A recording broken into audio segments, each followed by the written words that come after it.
Good evening, National Baptist Convention, U.S. Inc. Welcome to this evening, NBCUSA Hope Health Webinar TempleCare Matters. Well, let's acknowledge our leaders, national leaders. Of course, Dr. Boise Kimber, our president, Dr. Michael O'Miner, National Director, U.S. NBC USA Liaison to the U.S. Department of Health and Human Service.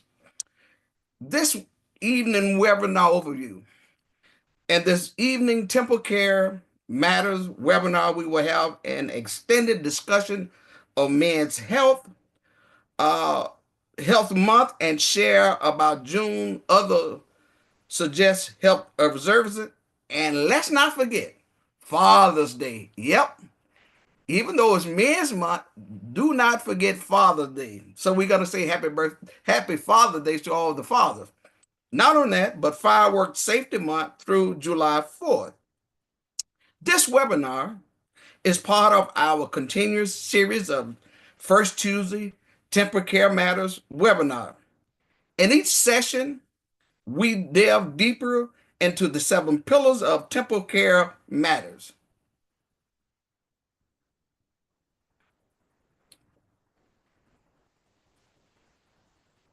Now, it is time for our triple-demic update. Public health experts have warned for months that COVID-19, yes, COVID-19, virus isn't gone, and for warning, SARS-CoV-2 has mutated yet again into a new variant called NB.1.8.1. It causes a spike in infection in China. A few cases also recently appeared in the U.S. When people arriving at airport test positive, according to a statement from the U.S. Center for Disease Control and Prevention, CDC, the World Health Organization has also designated as a variant under monitoring. Will the latest COVID-19 vaccine protect me? NB.1.8.1 is still part of the Omicron family, which means that current vaccines and immunity for recent infections should provide some protection against serious disease. How do I protect myself against this new variant? Vaccination can increase the chances that you avoid severe disease. Since this current vaccine still protects against virus related to NB.1.8.1, that's especially true for people at high risk of severe disease, including older people and those with weakened immune system. Getting vaccinated, we've been hearing that for the last 5 years. However, may become harder for other groups in a series of unusual moves. Again, U.S. Health Secretary Robert F. Kennedy Jr. announced that the CDC will no longer recommend a yearly shot for healthy kids and pregnant women. The FDA recently said it will not recommend it for healthy adults until vaccines markers conduct additional studies to prove its safety and effectiveness in this population. Now, we will hear from our Hope Regional Coordinator's co-lead, Dr. Linda Copper. Come on down. She will provide us updates about our regional meetings. Welcome, Dr. Copper. Well, thank you. Good evening and happy early Father's Day. Yes, our Hope Regional Conferences are starting to wrap up. We did have Northeast Region represented.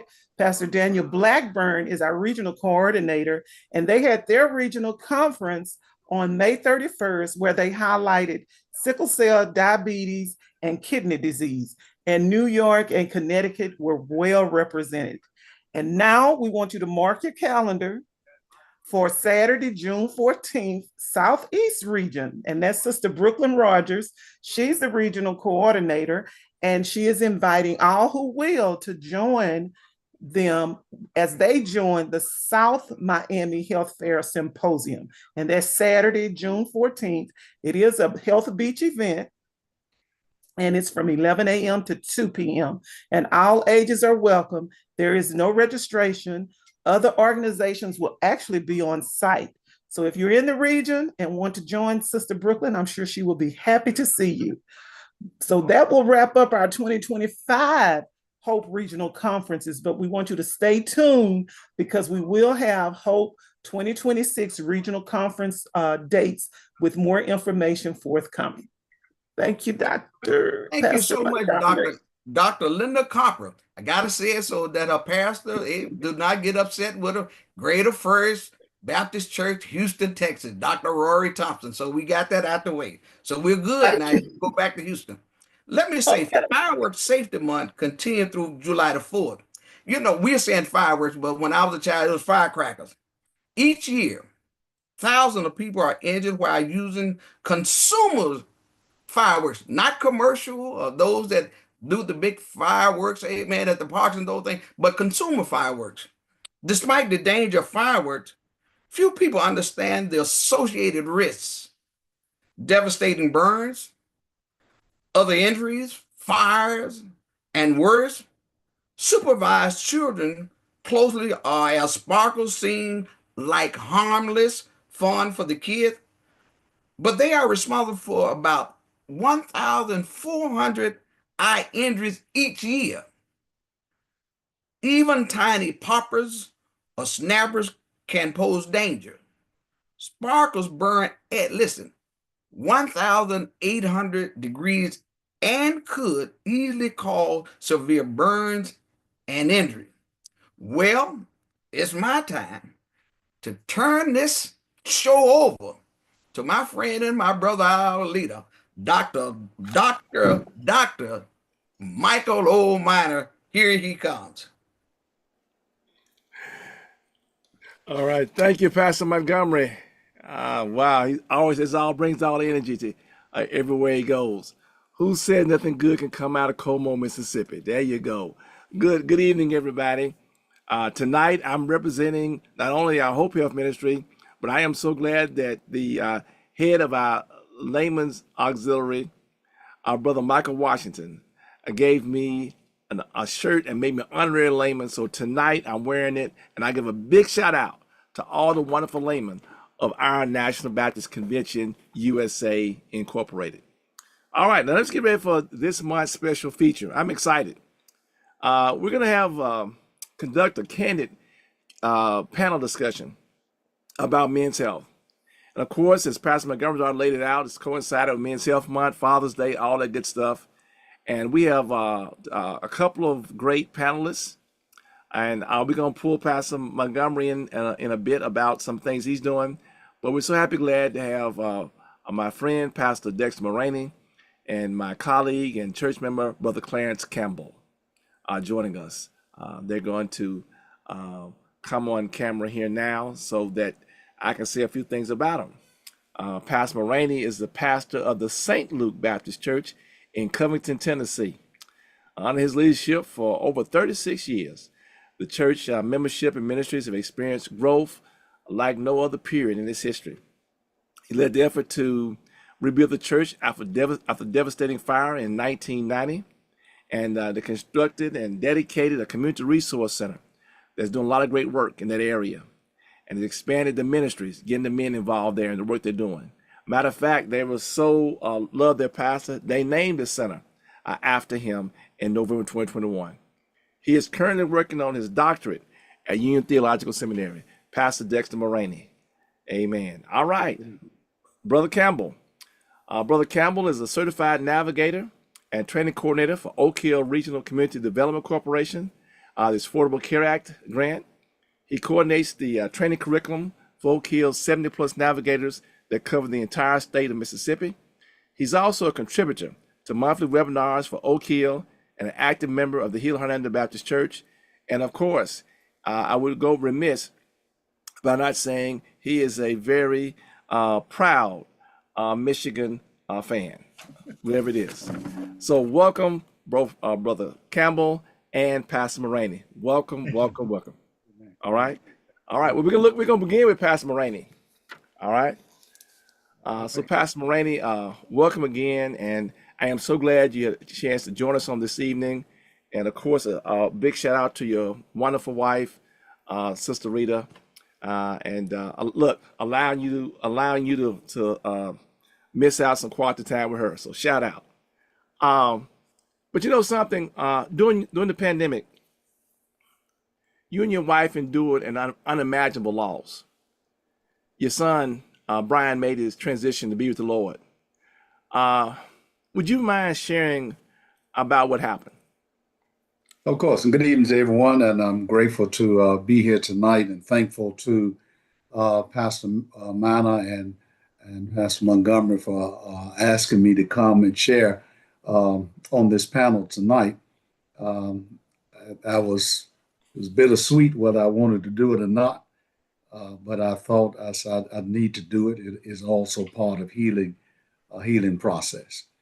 What happened in August the 2021, my son was an educator in Nashville and had been an educator for about 15 years out of college.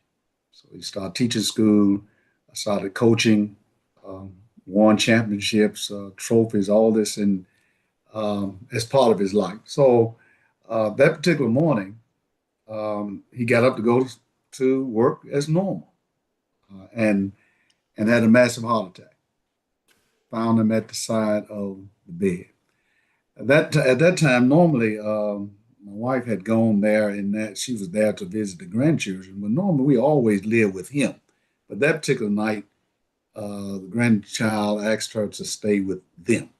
So she found him there the next morning because it's unusual for him not to call, not to come by, and things like that. But so she found him there that morning. Very devastating, very painful. Even today, it is still painful to have to deal with that. But it's a process that we have both gone through a process with counseling and all, but it's healing as we go forth. So that was very devastating pain. And then it was in the pandemic where you couldn't get close to each other and those things like that. But we were able to manage between all of that because he had well, I'll let you go on. All right. Well, you look, the thing that gets me about all this, and I know as a pastor, we all can relate to this. I know even in the pandemic, you had plenty of comment. I went to the layout, and there's a lot of people there going in and out, even in the pandemic, all masked up. He had a lot of support, up until through the funeral. But how was it afterwards? The days and weeks afterwards, how was the support? How did you two cope in the time after the funeral? Well, it was very, very difficult because of the fact you couldn't gather. So much so, even though we had strong support, I probably did. I don't want to do it again for certain, but by him living in Nashville for about 20 years of his life mostly was Nashville. So I did have a service there, and I should have ended it. I knew I was going to bring him back to bury him here, but it was overflowing in Nashville, white, black, I mean, everywhere, all over the place. And because that was his life, that was his life, basketball, AU, doing all this kind of stuff. And those kids they were torn apart. Those young men, young ladies, they were torn apart because he had instilled something in them, and he had began to see kids go to college, and he would go to their colleges to just to greet them their first semester there. So they came from every place you can imagine just to come back because of the impact he had on their life. So it's been a challenging a time afterwards. Had good support for his church. They tried to not let me do anything. They didn't. They picked us up. They took us to Nashville back and forth. They made sure we had food everywhere. They did it all. I'll be honest, they did it everything I could imagine. I'm an independent person. I like to do my own stuff. So it took a lot of me out of me to get back out the way. They forced it. And they had a couple of guys, they had demanded them. They said they don't care what he say, you gonna do it. And you better not come back here with a dime. You're gonna take care of him while he's in Nashville. So that was and that helped us. That really helped us. That love that was there, that support, that family support. The funeral was challenging because as someone had to put that, I'm the leader of my house, so I had to put that on my shoulder and plan this funeral, do all of this stuff. She was there to assist, but it was tough on her. You got to understand, she found him there. That was her firstborn child. So you can imagine how she even feels today, how difficult this thing has caused us. And even my other son, I have two sons, and both of my sons are born on the same day, and their birthday June 16th is coming up. So both of them, and my youngest son, S, to this day, you never get him to talk about it. He, as 5 years in, he does not communicate it. They were close. I mean, close as peanut butter and jelly. I mean they were tight. He moved out of Nashville so because he couldn't deal with the environment because that's where they lived around each other. So he moved to Clarksville, brought him home there, sold his in Nashville. So I can't do it. So, but one thing he's told me, he said, I will always celebrate his birthday, but I will never celebrate his death day. Wow. That is something even today. Now, my son buried there here in Memphis in Memorial Park. I have never been to the grave in 5 years. We have never been. I don't know. I've tried it. I've gone in to the cemetery, got out one Saturday to go over there, and I had to get back in my truck. I couldn't do it. Mm. And I would go through. It may seem crazy, sound crazy. I would go through the cemetery. I would go to the barbershop on Saturday. So I would go through every Saturday, just go through it. I wouldn't get out, just go through it. Right. Just so the process is still going forth. And I'll say this: deep love have deep grief. Okay. Okay. Okay. All right. Wow. It's just moving. Look, can I just want to get spiritual for a minute here on this. Now, look, I'm a pastor, you're a pastor, and I know Mm-hmm. we preach about it and talk about every trial our faith is strengthened. Yeah, All right. So now we preach that, we say that you've done eulogies. Do you feel like your faith's been strengthened throughout this process? most definitely. I think I am um, a stronger a pastor and servant because of that storm. Okay. We can always preach a sermon uh, downward to people that are grieving, but until you sit in that seat, uh, my title means nothing. Me being a pastor, it didn't stop it. That didn't stop it. Him being saved, him going to church, him being a tithe, all these are committed. And then you think you say, man, I got some good guys. These two guys excuse me, these were good guys. I Mm-hmm. mean, committed to what they were doing, and he took him away. And you get starts thinking, why him? I said a lot of nuts out there he could have took. If he had to vote my vote, I could have voted about 10 before he got him, Mm. or me. I would have taken the thing of leaving before him at 39 years old. Mm-hmm. But I live a good life. I've been successful in life. So let him live his. But that wasn't the will of God. So I am stronger because our deal is, we all preach this sermon, weeping may endure for a night, but joy comes Mm-hmm. in the morning. Mm-hmm. One of the things I learned, Amanda, in that transition of that context is weeping has to come to an end before joy starts. Oh wow. Wow. It has to come to an end before joy. Do I cry some? Man, yeah. But I keep going because I got a purpose of trying to help and heal other people. Okay.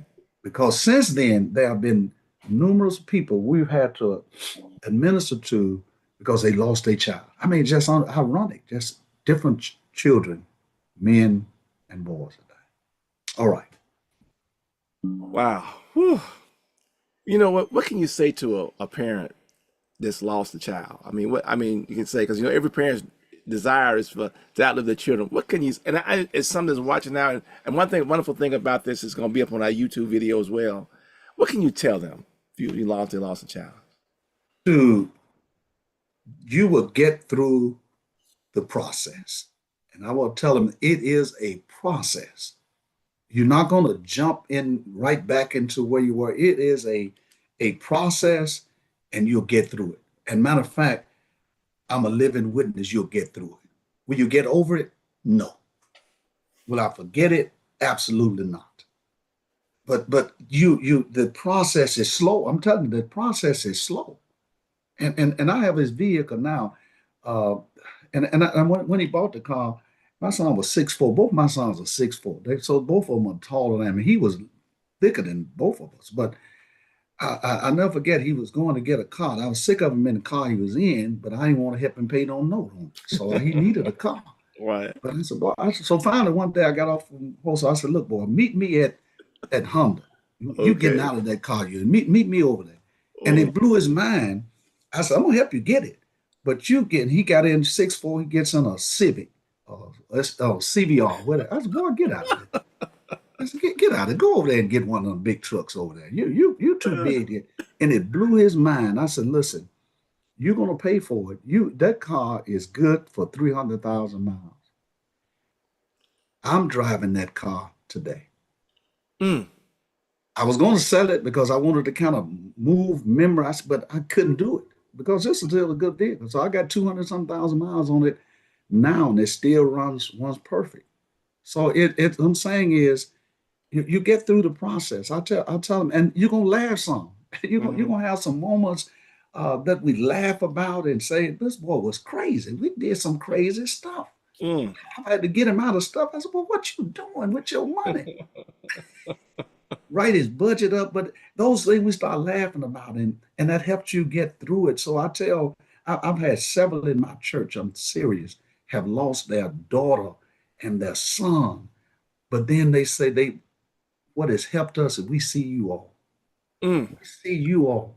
And mm. you all have helped us get through this pain. And I think that's why we're here. That's it. Why we're here. We're here to help them get through it. A good preacher he can be a good orator, he can be a good hooper, whatever you want. But when you go through something like this, it Mm, rearranges your life mm, and it rearranges your ministry. And mm. you thought you was a caring pastor. You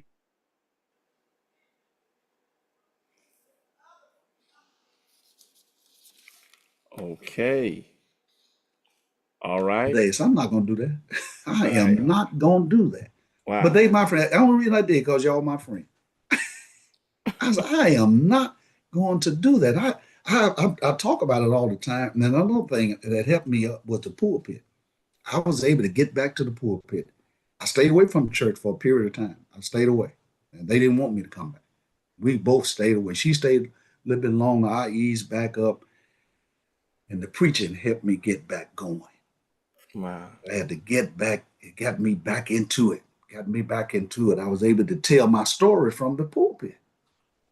And the painful as it was, I was able to do it. And they knew I was preaching in pain, Mm, but it helped me in the process.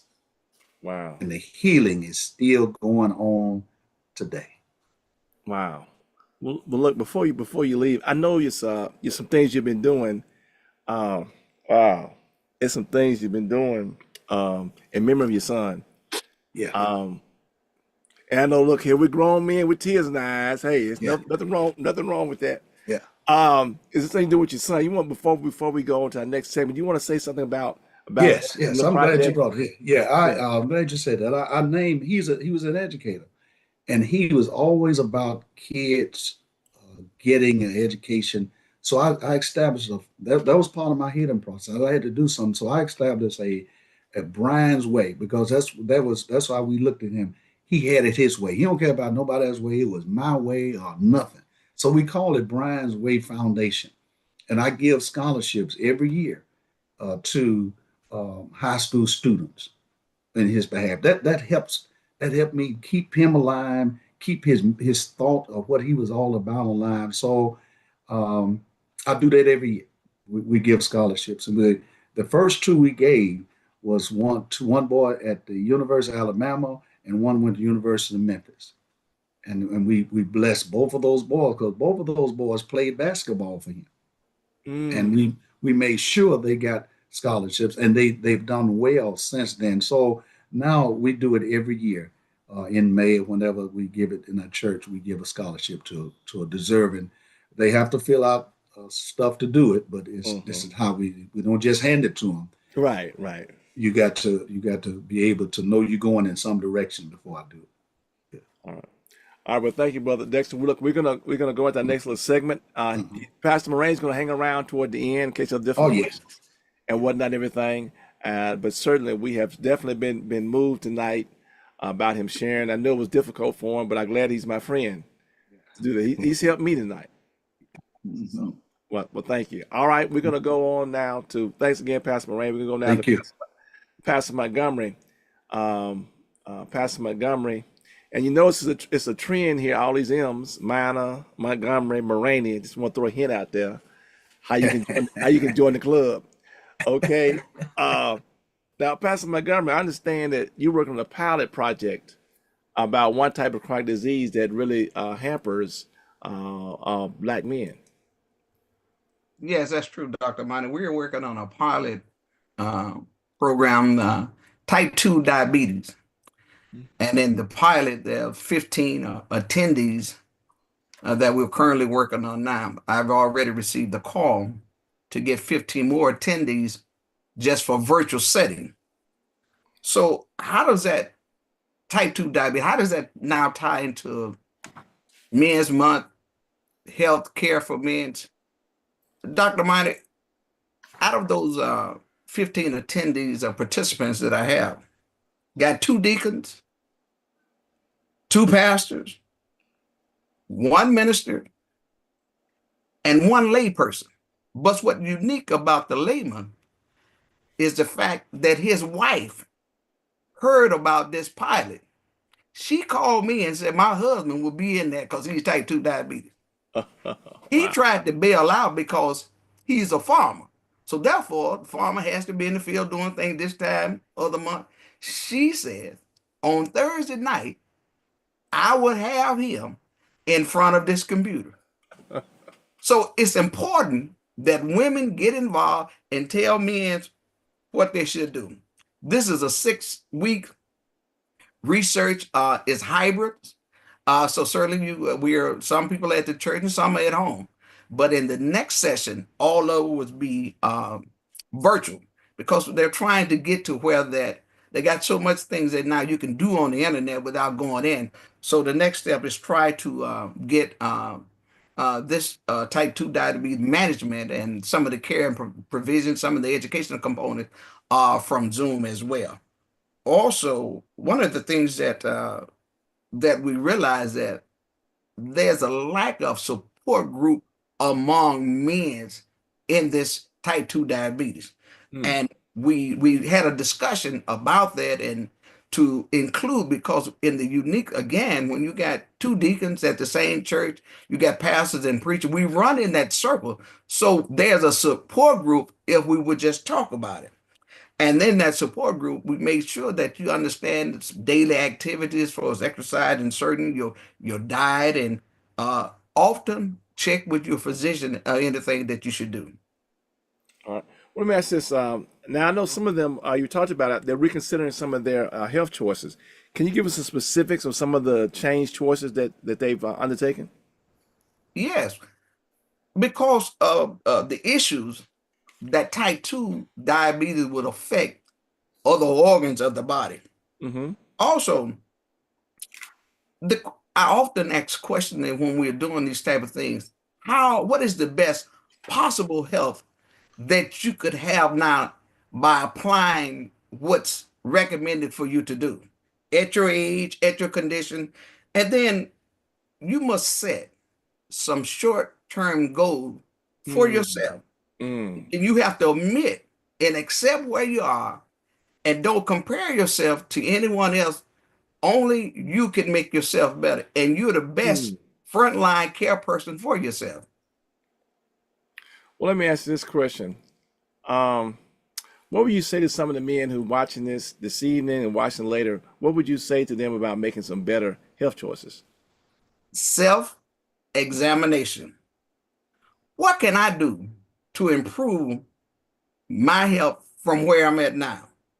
And again, set some short-term goals. I mean, we can reminisce, but until you actually apply what is needed to better your health, then just the mindset has no effect of the outcome. All right. Well, this is all part of Dr. Kimber, his whole campaign of how we can do different pilots and stuff to take ministry, bring our national ministry local.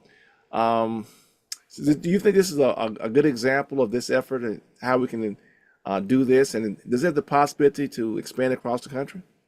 Sure, we again, as you mentioned earlier, Dr. Miner, this is a pilot, and there's 12 locations across the country in different regions that is doing this. We are blessed to be at the Bluff Spring Missionary Baptist Church in Sardis, Mississippi, as one of the locations. So we're making all the effort that we can to try to meet the goals and objectives that has been set before, so that we can go farther with this, not only in those 12 locations, but hopefully and prayerfully across the country with Hope, along with the National Baptist Convention USA, Inc.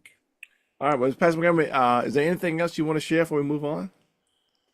Well, what I would say, Dr. Minor, men, let's man up with Uh-oh. our health. Uh-oh. We want to be macho and Man strength up. and fat up, but let's man up with our Man health. up.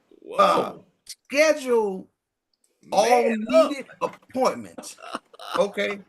Also, go and do your follow-ups with your doctor Go to the and talk to doctor. your health providers, Wow. your physician, and those Go things. to the In other doctor. words, take care of yourself. Just man up when it comes to your health.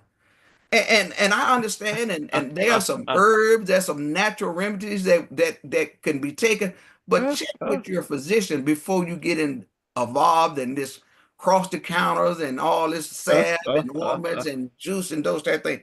Check with your healthcare provider. Each region for as National Baptist has a coordinator can get you involved in our Hope Health Ambassadors training curriculum. So they can man up. Man up in your health, Dr. Mike. Wow. Y'all, I want to make sure you heard it first tonight that Pastor Montgomery is encouraging all us men folk to man up. All right. Thank you, Pastor Montgomery, for sharing with us on the night. All right, now we go to our third panelist. Boy, I tell you, these panelists have been on fire. What a great session thus far. Now we come to our Wolverine in the house, Brother Campbell. Welcome again, Brother Campbell. Thank you. Um, what can I say? We've heard the old saying that age ain't nothing but a number. Yet when it comes to men's health, is that saying really true, Brother Campbell? Is this really true? Is age nothing but a number? And for those of us and you out there, the audience as well, that listen to top 40 radio songs about 20 years ago, the late artist Aaliyah had this song out, Age Ain't Nothing But a Number. And I don't really think we want to talk about the lyrics in this particular discussion, but I do want to talk about the phrase age ain't nothing but a number. Because it's talking about what really appropriate for men to do or not do at a certain age. So tonight we're going to talk about temple care, our bodies, our temples, and caring for how to care for our temples, how to make sure that our temples grow old gracefully, and then our temples get to be nice old stately temples when we're no longer needing them.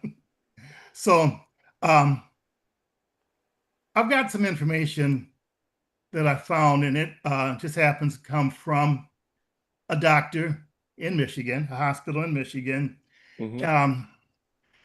These are suggestions from Henry Ford Health. Yes, that Henry Ford. Henry Ford was Wow. Wow. uh, And so I Ford, should know because I'm from Ford Michigan, but keep going. yeah, Okay. you gotta go.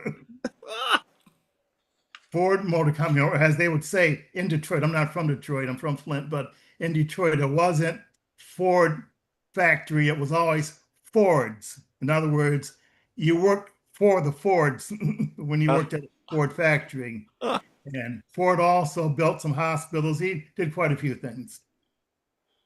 Okay, so back in November 18th of last year, 2024, this information was posted under Men's Health. It says advice for each stage of life, and it was reviewed by Dr. Ali Dabaja, MD, a neurologist who sees patients at Henry Ford Medical Center in Dearborn, Michigan, and at mhm. the Henry Ford Hospital in Detroit. So this article says, and I'm going to read some of it verbatim, it says, avoiding aging is an impossible feat.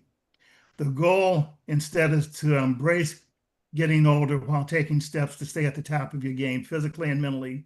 While Mhm. people may know that women go through changes as they age, there's less discussion about what men experience in their latter years. We talk about menopause and women, but men experience changes too, explains Dr. Dabajian, who is also a neurologist and a men's health expert at Henry Ford Health. From youth all the way up to older adulthood, men undergo functional changes and changes in appearance. Here, Dr. Dabaja shares changes men should expect throughout their lives and how they can be proactive about their health. So now for some of us, we're going to be looking way, way back. We may be able to remember when we were in our teens or 20s, or we Uh-oh. may not. Teens. So when I hit these numbers, these are for folks that might have children or associates in that particular age group, not necessarily Grandchildren. for yourself. Yeah. Yeah. Okay, I think most of us can remember a little bit about our teens. Mm-hmm. So for a minute in their teens, the teen years are a period of tremendous growth and development. Most growth happens during the teen years, but some men can continue growing and developing into their 20s. Men grow at different rates based off of their genetics and other factors, Dr. Dabaji says. What to do? Okay, so if you're a parent, talk to your kids and make sure they're comfortable with their bodies and the changes that they're experiencing. Yeah, you know what? I'm glad you said something about that. And I think it's important. I know sons are closer to moms, but we need to have the dads to talk. And I know we have a lot of single mom households, but I just want a clarion call. And I hate to interrupt on this, but as a clarion call, Okay. those that are watching now are watching later, that we can make sure there's some men in these young men's lives, and not only talk about, I'm not gonna talk about the birds and the bees and all this other type of stuff and everything, but talk about the health. And I would suffice to say that a lot of our young men ended up dying young because of violence. So, but we want to make Mhm. sure we have those conversations. I'm glad you brought that up. So, Right. And then too, when we're talking about discussions that men can have with younger men, upcoming men, it's not just about, as you say, the birds and the bees, or as my daughter would say, about sex, but it's also about things such as clean fingernails, putting on deodorant, taking a shower regularly, don't put on too much cologne, these sort of things. mhm. Yeah. So, and there's different programs that we can probably find out there, or to help maybe to help match up some of these young men that are with single mothers with older grandparent type men, so we can help them through these turbulent teens. Okay. Okay, so men in their 20s, we get through our teens, then the 20s come around. Okay, if you go to college, you've got college exams or college entrance exams that you have to worry about. You have work demands, and sometimes we're going to have people, men that are trying to balance between going to college and working at the same time, plus maintaining an active social calendar. And so while we're trying to do all this back in those times, it can be a little bit difficult maintaining healthy habits during your 20s. I remember once my dear mother told me, I think she said, son, you can't burn the candle at both ends. And so I kind of took to heart. So instead of eating a healthy diet and adopting a fixed workout regimen, these young men may find themselves indulging in late nights, fat-laden, convenient foods, and too much beer or other tasty beverages, too many Red Bull, energy drink, vitamin drinks, and things such as that that don't replace healthy meals. Then to add insult to injury, the brain doesn't reach full maturity until mid-20s. This means that young men are likely to engage in risky behavior such as drinking and driving and other stupid things that we all did. And the good Lord saw us through them. So what to do for men in their 20s, adopt healthy habits now so that you'll carry them into middle adulthood and beyond. And to prevent substance abuse, or take steps rather to prevent substance abuse, accidents, and sexually transmitted diseases that could have long-lasting effects. You get appropriate screenings from your physician. You may also want to establish baseline markers such as blood pressure, diabetes, and thyroid disease. Yeah, I'm glad you brought that up. You talk about that. I ended up with thyroid disease early on, didn't know it, and some other things. But I was smart enough to go to the doctor, and I found a lot of my mom was always on me about make sure to go to the doctor. It's amazing how in your 20s, a lot of things that may have been a chronic disease, we'll find out in your 20s, and it will go with you the rest of your lifetime. But if you didn't find out about it early on, you might not you might not have a lifetime. But Brother Sure. Campbell, And thing that if really you gets me. find out about these things at an early age, a lot of times uh, the impact that it has on your health and well-being won't be as Exactly. difficult as if you wait until your 30s or late 40s to start trying to treat these diseases. Well, look, I want to share that in right quick though. I'm concerned about that Red Bull. Somebody gives you wings. You know what I think about that giving you wings? Yeah. Even angel wings, maybe because I just can't believe you're gonna keep like all that caffeine is supposed to be sipped like the coffee, and you drink a straight shot. I just can't believe that if you start in your teens and 20s drinking all that Red Bull, that by the time you get up to my age or your age, it don't have any problems in your heart. But anyway, go on. I'm digressing. Well, Go on, and you. if it's not bad enough just drinking straight Red Bull, it's also kind of a cult drink to take your Red Bull and enhance it a little bit. That's true. Oh, help us. All right, go ahead. Okay, And it's shut down. Go we're ahead. not Go ahead. gonna Go linger there ahead. too long. All right, men in their 30s and 40s. Practicing self-care is critical during this time, especially when it comes to stress. It's not uncommon for men in this age group to burn the candle at both ends, as Right. Mom mentioned, in an attempt to stay on top of work and family demands. Uh-huh. Unfortunately, that strategy can backfire. Not only do you suffer from too little sleep, but your body may undergo changes that make taking care of yourself even more important. Then in your 30s and your 40s, your metabolism slows, says Dr. DeBaja. So even if you're eating the same amount of food, you're likely to gain more weight. Wow. So what to do if you're still in your 30s or 40s, or yeah, your man is in his 30s and 40s?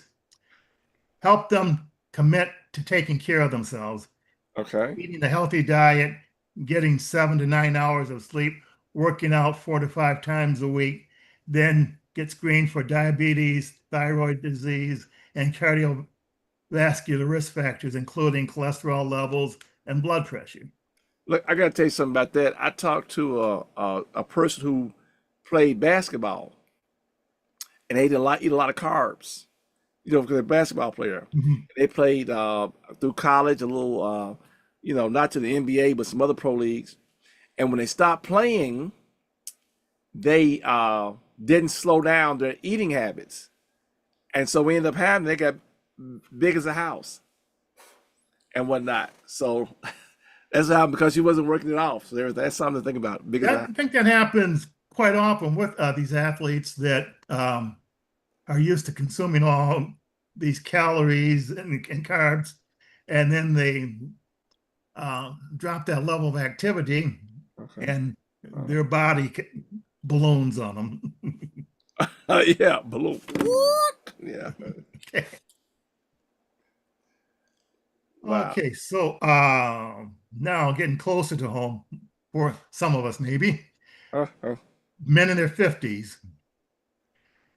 After age 50, testosterone levels begin to dip, which causes changes in the way fat is distributed. Uh-huh. Men may notice extra weight developing around their midsection. Let's sometimes call that the spare tire. Might start to inflate a little bit. We may find ourselves with less hair on our heads, more hair in our Oh, noses and ears. Estrogen estradiol levels may also rise at the same time, causing changes in breast tissue and loss of muscle mass. We may also experience dips in sexual desire and function. So when you're aware that these changes are coming, it's less alarming when they happen. And of course, we all know there's plenty of commercials out there about ageless men I know. and whatnot, but not Ageless. recommending, endorsing anything. Be aware they're coming. There's things that you can do about it. Talk with your doctor. Okay. But what uh, Dr. Abijah says is focus on brain and heart health. Health, If you're a brain. smoker, yeah, well, it says here get screened for lung cancer, but I'd say if you're a smoker, quit and also get screened for lung cancer.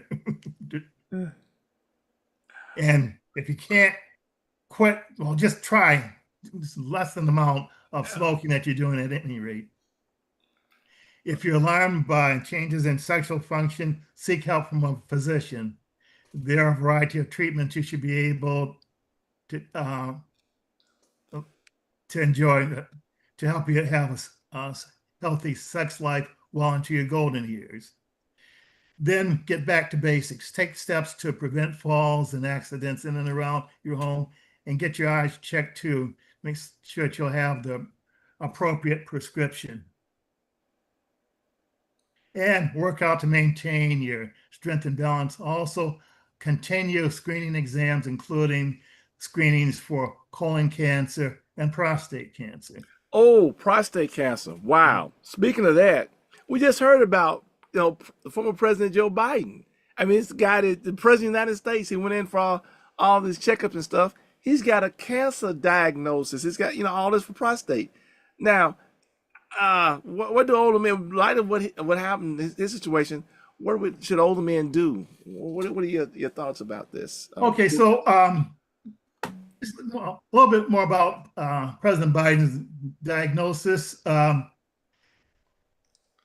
He was found to have what's called level 4 prostate cancer, and there's something called a Gleason score. And his Gleason score was a Gleason score of 9, which is considered very aggressive. The Gleason scores that you might get can run from 6 to 7 to 8, and when it's 9, it's pretty serious. The Gleason score of 9 means that this cancer has metastasized or spread from the prostate gland itself into his bones. While it still remains localized in the prostate gland itself, it's a lot easier to treat, and it can even sometimes be considered curable by various means. But I'm not a medical professional. I'm not going to talk about Right. how Right. it's cured, anything like that. Wow. But for men, all men, as you get into your 50s, 60s, find a urologist, Okay. an expert who can provide more information about specific urologic conditions. As we get older, you might notice that pregnant women and old men are always gonna make sure that they know exactly where the restrooms are. Oh, okay. I was gonna figure you could put that I together. wonder where I was Okay. going with that. But yeah. Yeah. Okay. Okay, one of the things that older men are going to get, it's called BPH, Yeah. benign prostate hyperplasia, or enlarged Uh-huh. prostate gland. And one of the things that causes you to do is you got to go pee quite often. So, All right. Yeah. Yeah. Yeah. and also, this is something that your urologist can help you with.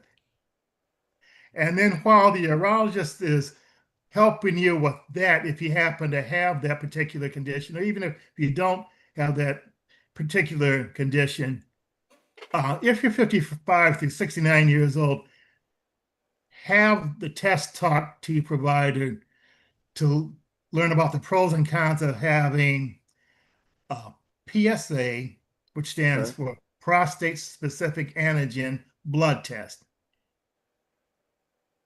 For men that age, it's something that should be pretty routine. Okay. Um, and then also discuss whether or not this screening decreases your chance of dying from prostate cancer, whether or not there's any harm from prostate cancer screening, such as side effects from testing or over treating when Right. cancer is developed, or whether you have a higher risk of prostate cancer than others. Black men, unfortunately, there we are again. Uh-oh. Black man. There we are again. But this article goes on to say if you're age 55 or younger, screening is generally not recommended, but you should talk with your provider about if you have a prior risk. Risk factors include having a history of prostate cancer, for example, a brother, father, grandfather who were diagnosed with prostate cancer. Right. So you want And then to again, being right. African American, if you choose to be tested, the PSA test is repeated over time, yearly or less often, though the best frequency is not known. Prostate physical examinations are no longer routinely done on men with no symptoms. And the good old finger wave, as it's the digital Okay. exam. Yeah. Yeah. Yeah. Yeah. Wow. Well, you presented a lot of information. And I know we kind of laughed about a little something, but it's been very good, useful information. Good. And I like how you went through me and Sarah through life stages. Um, is there anything else that you want to just share before we wrap up this and go on to our next section? Okay, first, I would like to hit right back with prostate cancer screening again. And just remember, just because it's not necessarily recommended doesn't mean that it isn't something that you can't ask for on a yearly basis. You ask for this on your urologist can check your PSA on a yearly basis. If he sees any drastic change in it, even though the number itself may not in itself be high, if Okay. it's happens to be, let's say, 3 or 4 times higher than the previous year, then it could be a sign that something is going on. So prostate examinations, cancer examinations are something that's covered with most medical plans at no cost to you. So go ahead and get it done. They're drawing blood from you anyway. Tell them to get an extra test tube full and test for that. And then I'd also like to talk about a specific group of men. These are men that are in their, let's say, run from their 70s to maybe the mid 80s. Okay. And these are men who served in the United States military in Southeast Asia during the Vietnam War. From starting 1965 or something like that, there was a herbicide, a defoliant called Agent Orange that was used over there. This herbicide, Agent Orange, is known to be associated with 14 different diseases that are considered presumptive exposure diseases with the Veterans Administration. Okay. So if you are a man of that age and you served in country, either in the Republic of Vietnam, Cambodia, or Thailand, or if you've got, let's say, maybe an uncle, a father. All right, there you go. I'm waiting for it to come. You know what's coming? Uncle, your father, your brother, an associate. If you see somebody running around with a hat that says Vietnam War veteran, that has that red, yellow, and green rectangle or ribbon on it, then they probably qualify for assistance through what's known as the PACT Act. The PACT Act is a program that was signed by President, I'll just say the Biden-Harris administration, Okay. that provides special assistance to those veterans that served in Vietnam or the surrounding areas in Southeast Asia and during that time, and helps provide additional health care screening and treatment to them if they're found to have any of the 14 diseases that are associated with exposure to Agent Orange. Okay. All right. So if you're a veteran, you need to check it out. And if you don't think you qualify, try anyhow. It doesn't hurt. If you don't think you qualify, let them tell you don't. Let them tell you. Let the VA tell you. Don't let someone else tell you don't qualify. And if you serve one day on active duty, you are a veteran. You are a veteran. All right. Thank you. Thank you for your service, Brother Clarence. Oh, my pleasure. You're welcome. All right. Woo! All right. We had a great discussion about men's health. And we'll get some questions about Q&A. Wait, one question here. Says that does that mean that science should review the prostate screening? Again, we're not the doctors, but what we are saying is that you have to sometimes be your own advocate. And what happened to President Biden is a wake-up call for older men is to get checked out. I am not at that age yet. I'm getting close. I hope that I can get there and past that. But I always make sure that they do my annual checkup. They check my PSA levels. There was a couple of times that was a little bit elevated, and I wanted to make sure there's some follow-up and everything was fine. I had no problem with that. So, but I always have asked that. I think I've done that since I was 40. I've asked for make sure that's part of my screening. Just because they say you don't need it, again, you can be your own advocate and say, well, I may not need it, but I want it, and get that taken care of. Okay, so we have more questions we feel during the Q&A section. Now we won't have a webinar next month, which July is a month off. So I'm bringing Pastor Montgomery back now. He'll share about July's health services and our upcoming events. Dr. Minor, thank Pastor you. Montgomery. Thank you, Dr. Minor. July is Health Vision Month, and we will conclude Fireworks Safety Month on July the 4th. Actually, in the next couple of months, I will be having cataract surgery. So I'm looking for better vision as we go forward in the next 2 or 3 months. We want to encourage everyone to join us in my city, Montgomery, in less than 2 weeks, June 16th through the 20th, 2025, for the NBCUSA Congress of Christian Education. As we have done for the past 21 years, we'll be hosting our NBCUSA H.O.P.E Fair Stop by our health fair to learn more about the great work your NBCUSA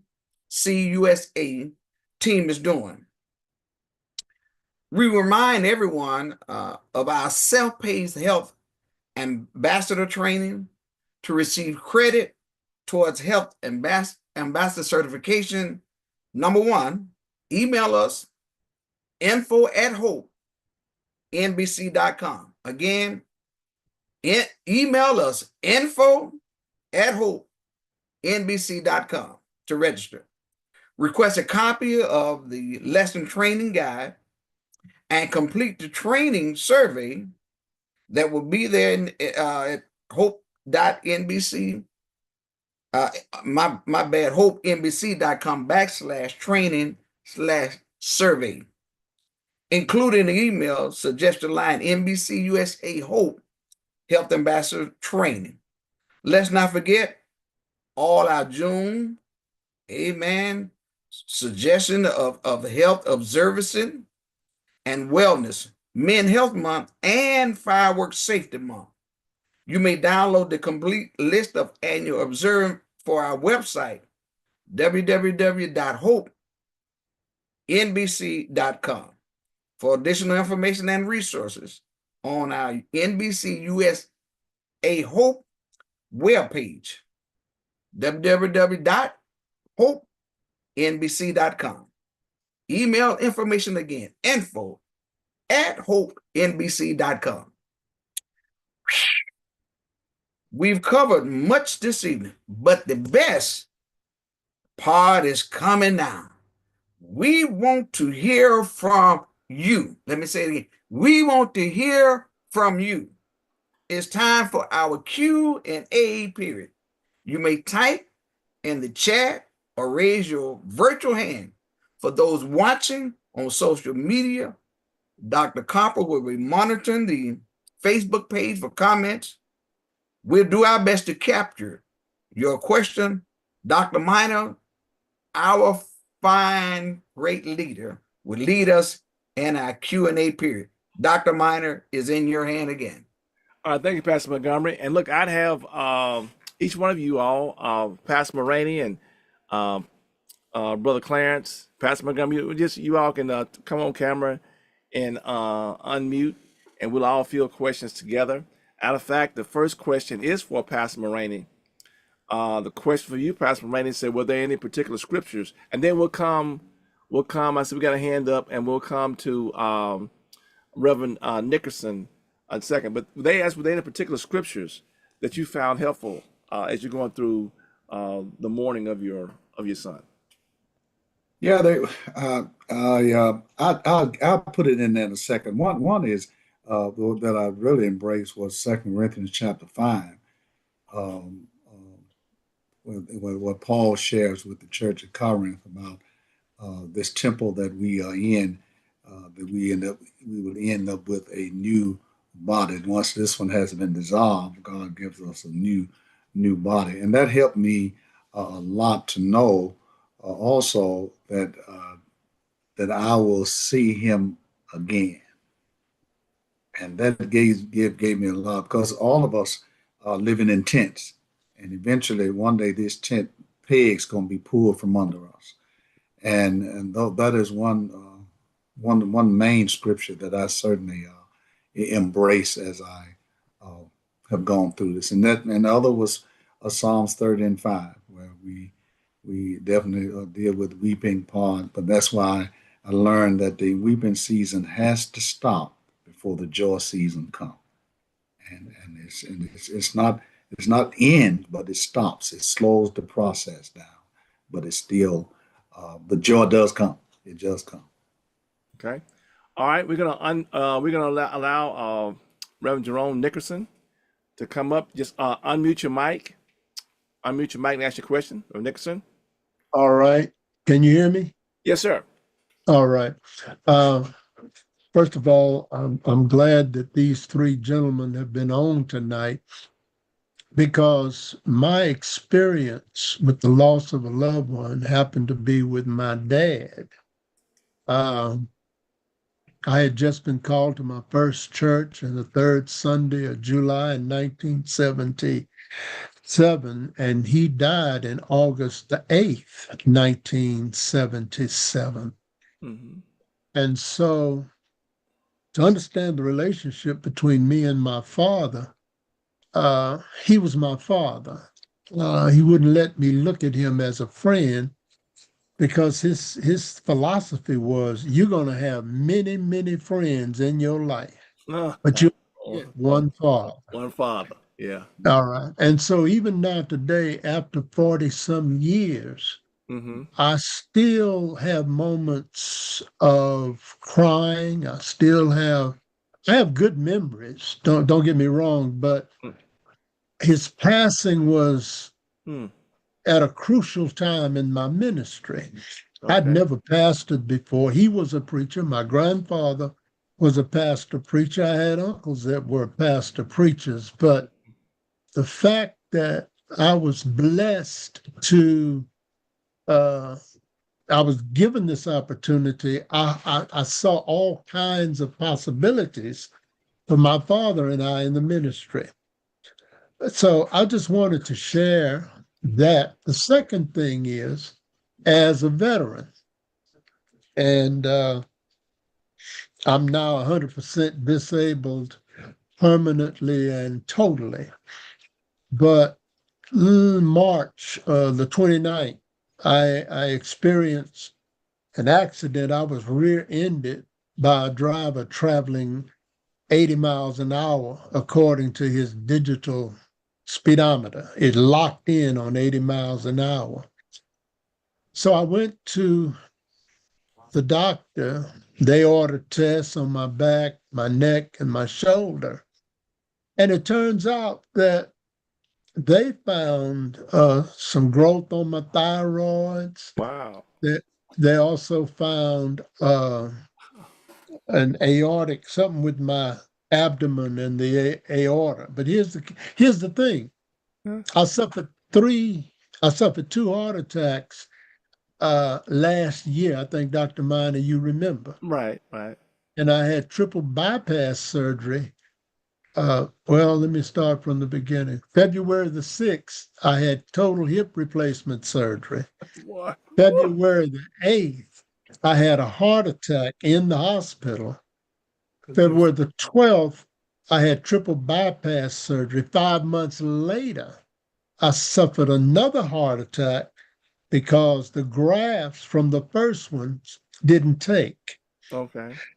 I'm saying all this to say that while the care I received, I think, was excellent, Okay. I'm wondering how during the preliminary surgical preparation that this did not show up in a blood test. It did not show up at that time in x-rays.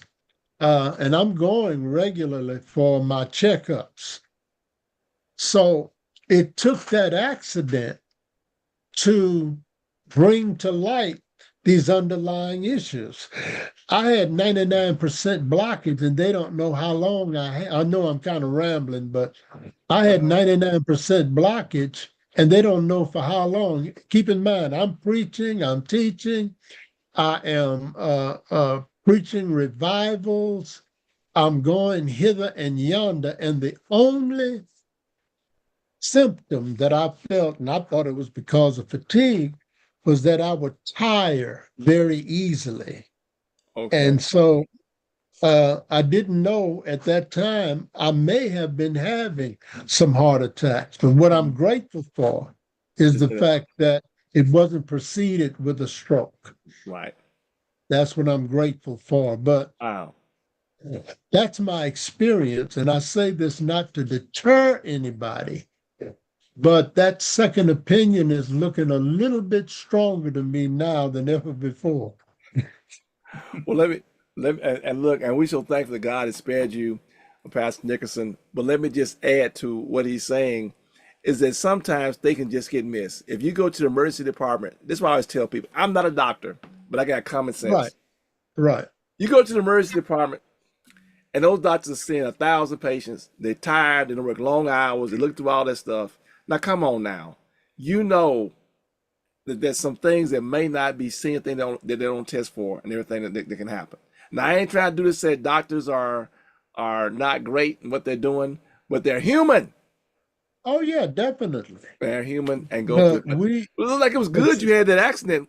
Seemed like to oh me. yeah, oh yeah, So, and I'm still here to talk about it. right. That's it. See, sometimes we don't realize that something we think bad may turn to be a good thing for us. It is. It Okay. is. Yo, I've been Pastor Nixon, we'll come back around once we log off. sure. But I want to get a chance. We got another question. Thank you, Pastor. Yeah. We'll come back and we log off. We got another question for Brother Clarence. They're asking that what has been your experience? You talked a lot about the prostate and everything else. So what has been how has been your experience with your doctor and everything? I think we're trying to get to is what kind of test stuff you've been having. You started talking about that index finger and stuff. Mhm. I guess they're trying to figure out what type of test and stuff you have. I think it's a nice way of them asking in a nice way what kind of test. Okay, the only test that I have had, oops, no, I'm not muted. Yeah, you still here? Yeah. We can hear you. We You can hear hear me? you. Okay. Yeah. No, I didn't have a digital exam. They said just my annual PSAs, and from time to time, I actually had to tell the doctor that make sure that you run this to make sure that to make sure it gets done, because sometimes they just wouldn't do it because okay, so I'm 75 now, so that means that if they're following standard protocol, when I turned 70, it wasn't something that was going to be done on a routine basis. Well, I think you answered where they were coming from. They were wondering was the thing. So see y'all, he's evidence that you can keep on doing your test with your PSA level. That's what they try to get to. Because when you did the number thing, you alarmed some men that were listening and watching. So temperature regulating bed sheets crafted from silver infused. hey, that's part of the course though, right? Yes, it is. If it, look, another question for Pastor Mulroney. I guess it's just a comment. They really were blessed about you being so genuine and open. I guess they figure we pastors must be just hard or whatnot, huh? Hey, we human too, right? Yeah, we human. We human. Absolutely. And I tell you, preachers and pastors, we're not immune to pain or problems. It happens to us. Our families like it happens to everybody else's family. Wow. You've really helped some people tonight, Pastor Mulroney. Just the genuineness of stuff what I'm seeing back. And the other thing about it, there's others who will be watching this, in the weeks and months to come. So just a blessing and everything. And I just want to ask this personally. I think it's a wonderful thing you and your wife I'm on the outside looking in, but you always struck me as a very loving couple. And I know the love that each of you have for each other was also helping this process as well. Yeah, of course. I mean, she ain't going nowhere now. We 45 years in. So when she packing, I'm packing too. So where she pack, I'm Going to the same place, wherever it we're is. going the same place. So you get mad, you go upstairs, I come downstairs. We'll be over with it by night. That helped. That strengthened the whole relationship. It does. It really does. Okay. All right. Duke, any other? Pastor Montgomery, I think I can answer this. They want to know, can they have the pilot where they are? Well, look, just keep watching keep watching our video, our webinars and stuff, and get involved with our Hope Health Ministry. Get your training done. I'm just asking, where are they located? You know, Dr. Minor? I think this is in the Midwest somewhere, but Okay. It's not open yet to everyone, but we hope and pray that after this pilot they do extend it, and so please be in touch with your regional coordinator, and we'll go from there. I'll make sure to do that. All right, and wow. Well, Pastor Mulroney, they said you should write a book. I thought you already wrote a book about this. I am. I am. Began. I'm going to work one for this because um, many times, we talk about people that we've lost. When we talk now, we talk just as though he's still here. You said, well, he said, how many sons? I said, I have two. I have one here on earth and one in heaven. So so we don't just not talk about him. You got to communicate him. He's just as important now as it was when he was living. So, Wow. and so that is a problem. I need to get out of this what I'm in right now in school. Then I go back to that. Okay, that's right. We're gonna get doctorate. Look, Yeah, all right. I know we've run over I'm getting too tonight. old to do all that stuff. Yeah. Right. We've run over tonight. Look, for our own in-person part. Look, we thank you all. This wraps up our Q&A section. I'm gonna bring it up, and then for those who are on Zoom, we'll stay on a few more minutes. But again, we thank our panelists, Pastor Montgomery, Pastor Moraney, and Brother Campbell. I want to make sure that you stay in tune and in touch with how much your Hope Health Ministry. Our next webinar is going to be Tuesday, August 5th. We're going to talk about National Immunization Awareness Month, National Breastfeeding Month, National Minority Donor Awareness Day. That is going to be August 1st, and we'll do that before we get started, so make sure you look out for that. Now, you may join us on the web and social media. HopeNBC.com is our website. You can go to our Facebook page, which is National Baptist Convention USA Incorporated Hope Health Initiative. We're on YouTube. And if you'd like to know more about what we're doing, or like to get something about training in person or self-paced, you can email info@hopenbc.com, or you can call 901-603-0762, 901-603-0762. Now, look, we'd appreciate your feedback.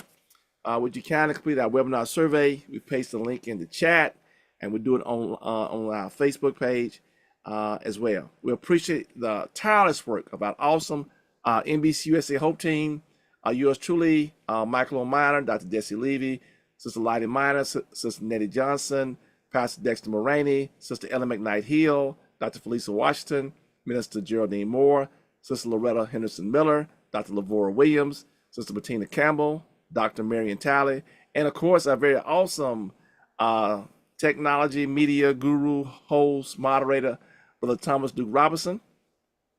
Our 7 awesome regional coordinators in the Northeast, Pastor Daniel Blackburn. Southeast, Sister Brooklyn Rogers.